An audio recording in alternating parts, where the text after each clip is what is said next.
Selamat datang kembali. Oke, kali ini kita lanjut ya. Kita dalami prinsip kedua dari buku Skill. Siap. Prinsip kedua ini soal membangun basis skalabilitas. Betul, fokusnya pada sistem, tim, dan kontrol internal. Gimana sih caranya bangun fondasi bisnis biar bisa gede tanpa kita harus turun tangan terus-terusan? Nah, ini penting banget. Ini bedanya punya bisnis beneran sama ya sekedar punya kerjaan sebagai bos gitu kan. Jadi sumber ini bilang kalau mau tumbuh berkelanjutan, nggak cukup cuma kerja keras atau tim hebat aja. Ada fondasinya, struktur. Di buku ini ada analogi menarik ya soal meja kaki 3. Bisa dijelasin nggak apa hubungannya sama skalabilitas? Oh iya, itu bagus banget buat ngegambarin. Gini, bayangin meja biar stabil kan, perlu minimal 3 kaki yang kuat. Oke. Nah, dalam bisnis yang mau scale, 3 kaki itu ya. 1, sistem yang jelas, terdokumentasi. 2, tim yang kompeten dan cocok sama budaya perusahaan. Terus yang ketiga, kontrol internal. Buat jaga-jaga gitu. Kalau cuma ngandelin satu, misal timnya keren banget tapi nggak ada sistem.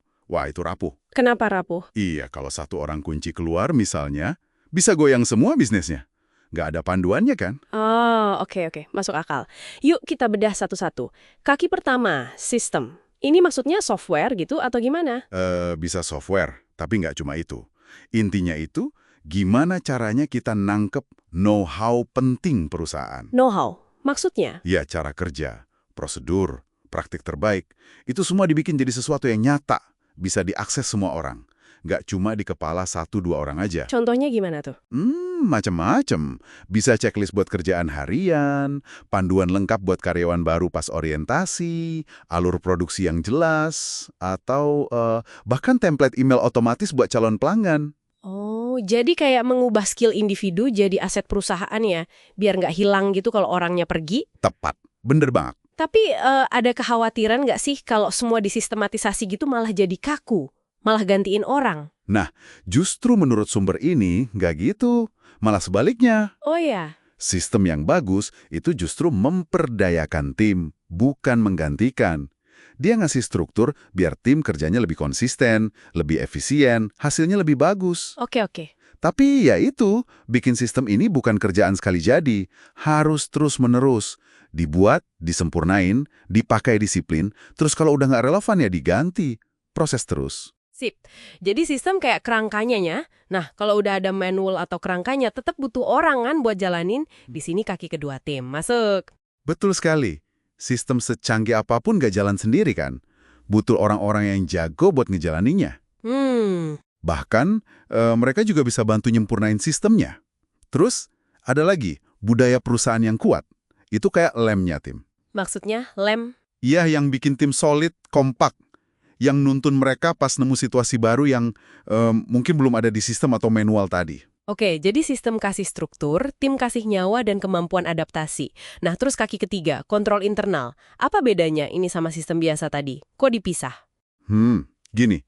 Kontrol internal itu sebenarnya bagian dari sistem juga, tapi dia punya tujuan yang spesifik. Spesifik gimana? Tujuannya itu buat melindungi perusahaan, memastikan konsistensi, keamanan, sama ngurangin risiko. Kayak pagar gitulah. Contohnya deh, biar lebih kebayang. Oke, misalnya kontrol prosedural. Kayak proses review standar buat semua calon karyawan baru. Harus lewat tahap A, B, C. Oke. Atau aturan, kalau pengeluaran dana di atas jumlah tertentu, harus disetujui 2 orang dari divisi beda yang nggak terkait. Biar nggak ada main mata gitu ya? Nah, bisa jadi. Atau alur eskalasi yang jelas kalau ada komplain pelanggan yang serius. Harus ditangani siapa, dalam berapa lama. Itu kontrol juga. Jadi intinya melembagakan praktek terbaik ya, buat jaga keamanan sama kualitas layanan gitu, biar konsisten. Iya, betul. Menjaga janji merek kita juga. Menarik.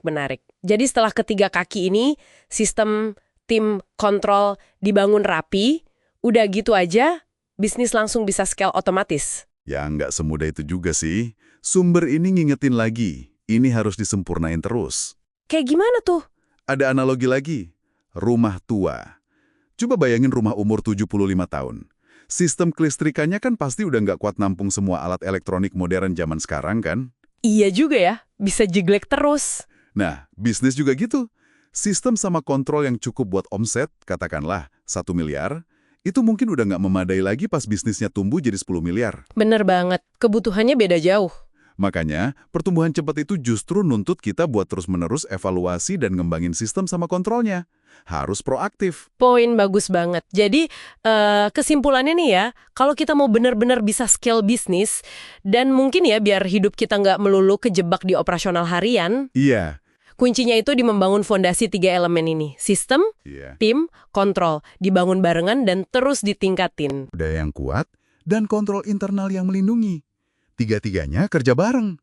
Biar bisnisnya jadi lebih stabil, bisa diprediksi. Dan pelan-pelan nggak terlalu bergantung sama kita lagi sebagai pemilik atau pendiri. Mantap. Pembahasan yang dalam banget ini. Nah, sebagai penutup nih, mungkin ini pertanyaan buat Anda yang dengerin. Dari 3 fondasi tadi, sistem, tim, sama kontrol internal, kira-kira mana sih yang rasanya paling perlu dibenahin di bisnis Anda sekarang? Pertanyaan bagus. Dan langkah paling kecil apa ya yang bisa Anda mulai lakuin minggu ini buat memperkuat bagian yang lemah itu? Coba direnungkan.